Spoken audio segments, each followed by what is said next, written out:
Hi weavers, welcome to our channel just imagine novels. ఈరోజు మన కథ వద్దన్న వదిలేస్తానా ఎపిసోడ్ 92.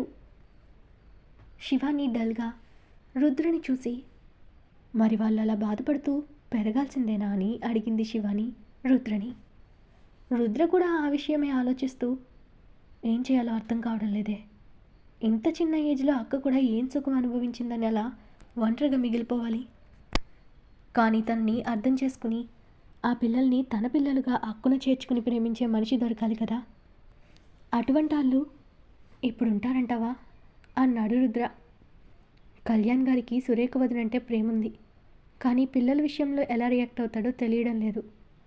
అతను మంచివాడే, కానీ అందరూ తనకి పుట్టిన పిల్లలనైతే ప్రేమిస్తారు, కానీ మరొకరి కన్న బిడ్డల్ని ప్రేమించాలని రూల్ ఏమీ లేదు కదా. ముఖ్యంగా ఇలాంటి విషయాల్లో మగవాళ్ళు అంత మంచిగా ఆలోచించరు. తమకు పుట్టిన పిల్లల మీదున్న ప్రేమ మరొకరికి పుట్టిన పిల్లల మీద చూపించలేరు. అది వాళ్ళ తప్పు కూడా కాదు. అలాంటప్పుడు అతని మనసులో ఏముందో తెలుసుకోకుండా మనం ఎలా ప్రొసీడ్ అవ్వడం రుద్ర అని దిగాలుగా అనిగింది శివాని. చూద్దాం, అతని గురించి ఎంక్వైరీ చేస్తున్నాను. ఒకవేళ అక్కతో పాటు పిల్లల్ని కూడా కళ్యాణ్ మనస్ఫూర్తిగా యాక్సెప్ట్ చేస్తే తప్పకుండా వాళ్ళకి పెళ్లి జరిపిస్తానని. ఆ వాసు వల్ల అక్క లైఫ్లో ఇప్పటి వరకు ఏ సంతోషమూ లేదు.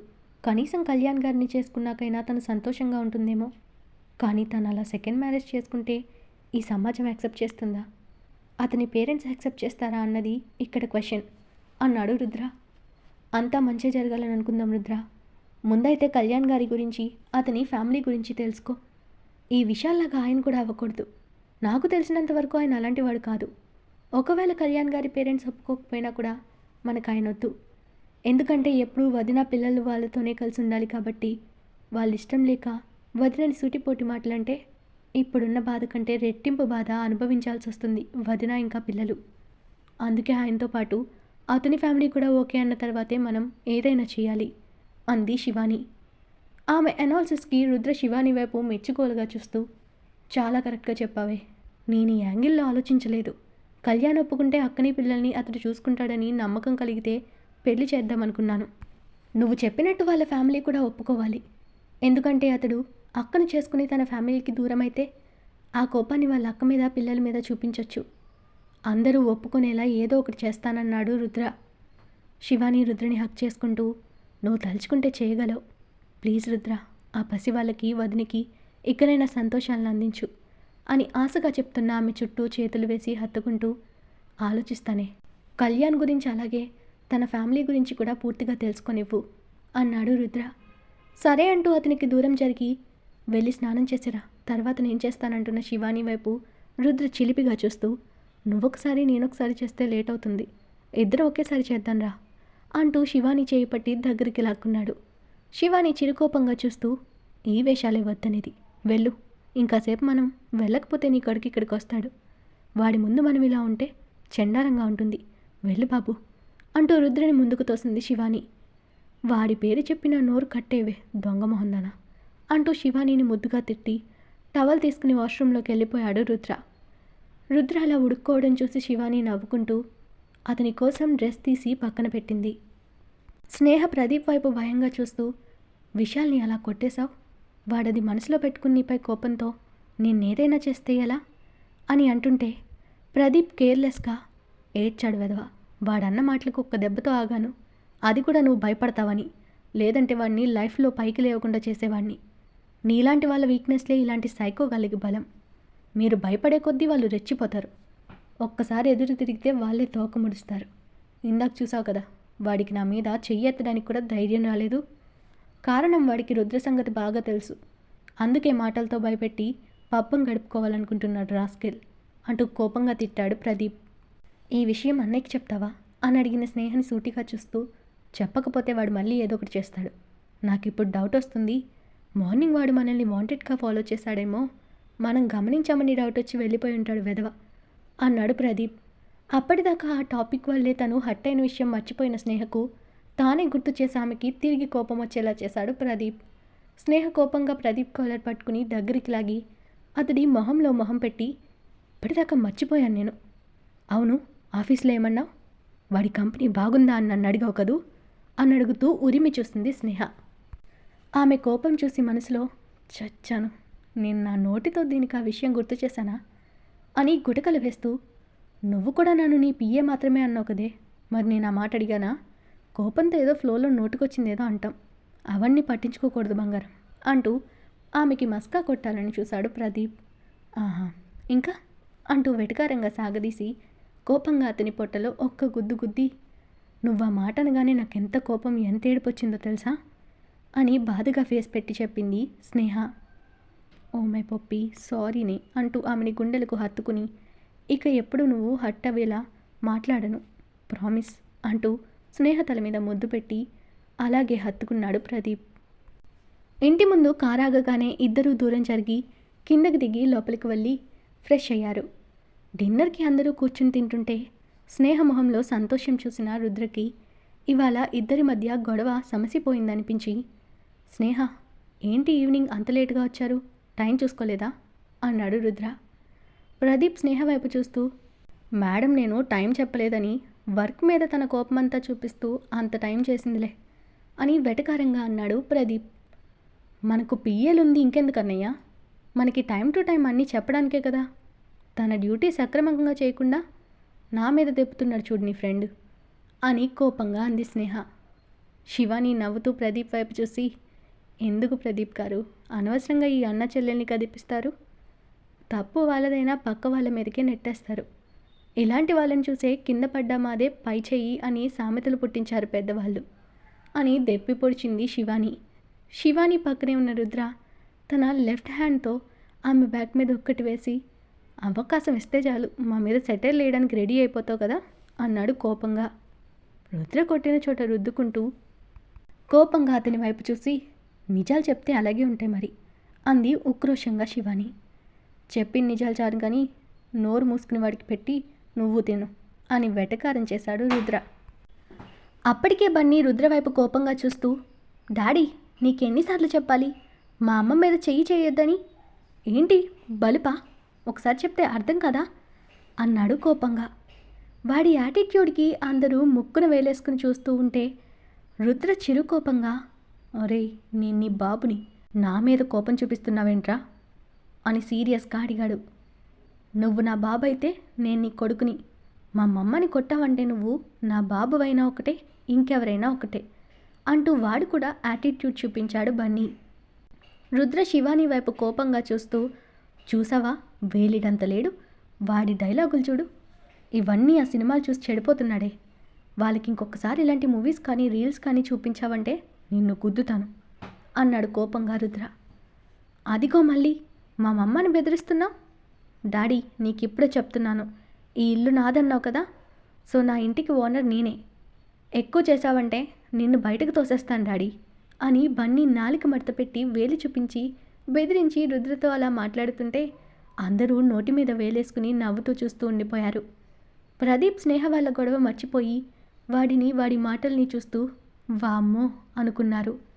రేపు బుడంకాయ్ ఈ ఇల్లు నీదని మాట వరుస కంటే నన్ను కూడా బయటికి తోస్తా అంటావా అంటూ రుద్ర కోపంగా వాడిని ఎత్తి తన ఊళ్ళిలో కూర్చోపెట్టుకుని, ఏంట్రా నీకు అంత కోపం, మీ అమ్మనేం అనకూడదా, అది నా పెళ్ళన్రా అంటుంటే బన్నీ కూడా తగ్గేదేలే అన్నట్టు, అయినా సరే మా అమ్మ మీద నువ్వు చెయ్యి వేయకూడదంతే అన్నాడు వాడు కోపంతో ముక్కు రుద్దుకుంటూ. శివాని నోటికి చెయ్యడ్డు పెట్టుకుని నవ్వుకుంటూ చూస్తుంది ఆ బాబు కొడుకులను. వాడికి చెక్కిలి గింతలు పెడుతూ, మీ అమ్ముంటే చాలా నీకు, నేనొద్దా, నన్ను పక్కకు తోసేసి నువ్వు మీ అమ్మ ఇద్దరే ఉంటారా, ఇంతటి దానికి ఎందుకు I miss you daddy, I love you daddy అంటావు అంటూ వాడిని అక్కడక్కడ గిచ్చుతూ అడిగాడు రుద్ర. వాడు నవ్వుతూ నొప్పికి రుద్ర చేతులు తోసేస్తూ, మరి నువ్వు కూడా మా అమ్మకి ఐ లవ్ యూ శివ అంటావు, ముద్దు చేస్తావు, మళ్ళీ కొడతావు కదా, నేను కూడా అంతే అన్నాడు బన్నీ ముద్దుగా. నా మాట నాకే అప్పు చెప్తావారా అంటూ వాడిని ముద్దు ముద్దుగా నలిపేశాడు రుద్ర. అబ్బబ్బా ఇంకాపండి మీ గొడవ, తినండి ముందు అన్నది శివాని చివరికి. నువ్వే మా ఇద్దరికి పెట్టు అని శివాని ఎదురుగా బన్నీని అలాగే మీద పెట్టుకుని కూర్చున్నాడు రుద్ర. శివాని నవ్వుకుని ఇద్దరికీ తినిపిస్తూ ఆమె తినకపోవడం చూసి, నువ్వు కూడా తినమమ్మా అని తన నోటి దగ్గరికి చేయి పెట్టాడు బన్నీ. శివాని నవ్వుతూ, ముందు మీరు తినండి బంగారం, నేను తర్వాత తింటాను అంటూ వాడికి తినిపిస్తుంటే వాడు చెప్పినట్టు మాకు పెడుతూ, నువ్వు కూడా తినవే, లేట్ అయిందన్నాడు రుద్ర. వాళ్ళ కంప్లీట్ ఫ్యామిలీని చూసిన ప్రదీప్కి, స్నేహకి కడుపు నిండిపోయింది. భోజనానికి లేటుగా అక్కడికి వస్తున్న భవానీకి కూడా పైనుంచి వాళ్ళ సంతోషాలని చూసి తన కొడుకు అలా ఒక్కరోజు కూడా భార్యా బిడ్డలతో లేకపోవడం గుర్తు చేసుకుంటూ హాల్లోని వసుంధర గారిని ఆవిడ ఫోటోని వైపు చూస్తూ, వదిన, నీ పెంపకానికి నా పెంపకానికి తేడా ఏంటో నాకు ఇప్పుడిప్పుడే అర్థమవుతుంది. చాలా తప్పు చేశాను. నా కొడుకు ఎలాంటి వాడో తెలుసు కూడా మరో ఆడదాని మనసులో చిచ్చుపెట్టి తన జీవితం మోడు చేశాను. లోకం తెలియని ఆ పసివాళ్ళకి తండ్రి అనే పదానికి అర్థం తెలియని ఆ మూర్ఖుడికి బిడ్డలై ఇవాళ వాళ్ళ బాధకు కారణం నేనే అంటూ భవానీ కన్నీళ్లు పెడుతూ, రుద్ర వాళ్ళకి కాస్త దూరంలో సురేఖ తినిపిస్తుంటే ఆడుకుంటూ వాళ్ళ ప్రపంచంలో వాళ్ళున్న తన మనవడిని మనవరాల్ని చూసి, ఏం చేస్తే నా పాపం పోతుంది, వీళ్ళకి ఇలాంటి సంతోషాలు రావాలంటే నేనేం చెయ్యాలి అనే ఆలోచనలో పడింది భవానీ. అందరూ తిని కాసేపు గార్డెన్లో పిల్లల్ని ఆడించడానికి వెళ్లారు రుద్ర వాళ్ళు. వదిన, మనం కూడా భోజనం చేద్దాంరా అంది శివాని. భవానీ ఇంకా భోజనానికి రాకపోవడంతో, అత్తయ్య ఇంకా రాలేదు శివ, ఆవిడని పిలిచొస్తానంటూ మెట్ల దగ్గరకు రాగానే ఆవిడ కిందకి వస్తూ కనపడి వెనక్కొచ్చి ఆవిడ కొట్టించి తను కూడా కూర్చుంది సురేఖ.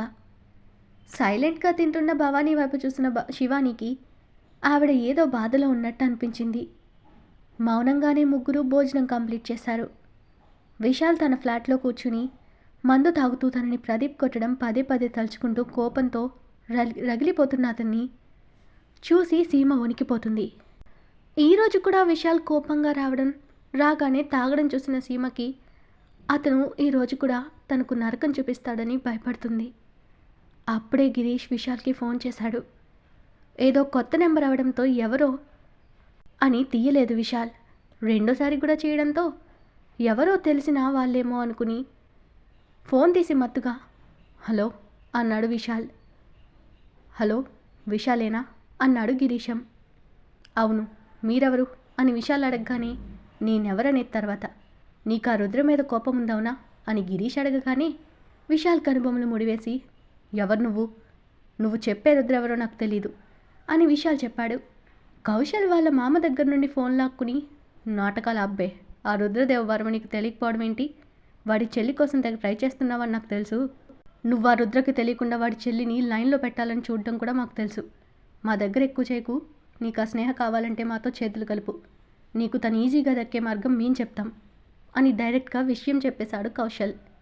కౌశల్ మాటలకి విశాల్ షాక్ అవుతూ, నిజంగా మీరు నాకు హెల్ప్ చేస్తారా, ఎలా నమ్మేది, మీరెవరో కూడా నాకు తెలీదు అని డౌట్ పడుతున్న విశాల్ మాటలకి కౌశల్ కోపంగా, నువ్వేమైనా మాకు తెలుసా, మేము నీ గురించి తెలుసుకుని నిన్ను అప్రోచ్ అవ్వలేదా, నువ్వు కూడా అంతే, కావాల్సిన టైం వచ్చినప్పుడు తప్పకుండా డైరెక్ట్గానే కలుద్దాం అని కౌశల్ చెప్పాడు.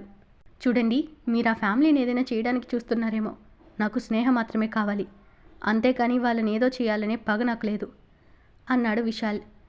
నీ కమిట్మెంట్ నీకున్నట్టే మా అవసరం మాకుంది, కానీ టార్గెట్ ఒకటే కాబట్టి మాతో కలిసి వస్తే నీకు మా హెల్ప్ ఉంటుంది అన్నాడు కౌశల్. ఓకే, అలాగే కలుస్తాను, నేనెలా మిమ్మల్ని మీట్ అవ్వడం అని అడిగిన విశాల్కి అప్పటి వరకు స్నేహ దక్కదేమో అని నిరాశపడిన వాడికి ఆమెని దక్కించుకోవచ్చనే ఆశ మళ్ళీ చిగురించింది. మనం ఎప్పుడు ఎలా మీట్ అవ్వాలనేది తర్వాత చెప్తాను, ఈ విషయం మన మధ్యనే ఉండాలి, నువ్వు మరొకరితో షేర్ చేసుకోకూడదని ముందు జాగ్రత్త కోసం హెచ్చరించాడు కౌశల్. అలాగే నేను ఎవరికి చెప్పను, పోనీ మీ పేరైనా చెప్పండి అన్నాడు విశాల్. నా పేరు కౌశల్, మిగిలిన డీటెయిల్స్ పోను నీకు తెలుస్తాయిలే, బాయ్ అంటూ కాల్ కట్ చేసిన కౌశల్, మావయ్య, ఇలాంటివాడు మనకు అవసరమా అని అసహనంగా గిరీష్ని అడిగాడు కౌశల్. అవసరమో కాదో వెయిట్ చేయి నాన్న, నీకే తెలుస్తుంది అని కూల్గా చెప్పాడు గిరీష్. రుద్ర పిల్లల్ని ఆడించి వాళ్ళు నిద్రకి సోలడం చూసి, ఇక చాలు పదండి, సండే ఎక్కువసేపు ఆడుకుందాం అంటూ వాళ్ళని తీసుకుని లోపలికొచ్చాడు రుద్ర. ప్రదీప్, స్నేహలు వాళ్ళ రూమ్స్లోకి వెళ్ళగా సన్నీ, బబ్లు వాళ్ళ రూమ్కి వెళ్తుంటే బన్నీ, నాన్న, నేను కూడా బబ్లు వాళ్ళ దగ్గర పడుకుంటాను అని అడిగాడు బన్నీ. నువ్వు మీ మమ్మ పక్కన లేకుండా పడుకుంటావా, మధ్యలో లేచి ఏడవవు కదా అని రుద్ర డౌట్గా అడగగానే, నాన్న, నేను బిగ్ అయిపోయా అని చెప్తున్న కొడుకుని చూసి నవ్వుతూ, ఎంత బిగ్ అయ్యావే అంటూ వాడి పొట్ట మీద ముక్కుతో రాస్తూ గిలిగింతలు పెట్టాడు రుద్ర. దానికి బన్నీ కిలిగిలా నవ్వుతూ, నాన్న, నేను బిగ్ బాయ్ని, నువ్వు నమ్మాలి అన్నాడు గట్టిగా నవ్వుతూ.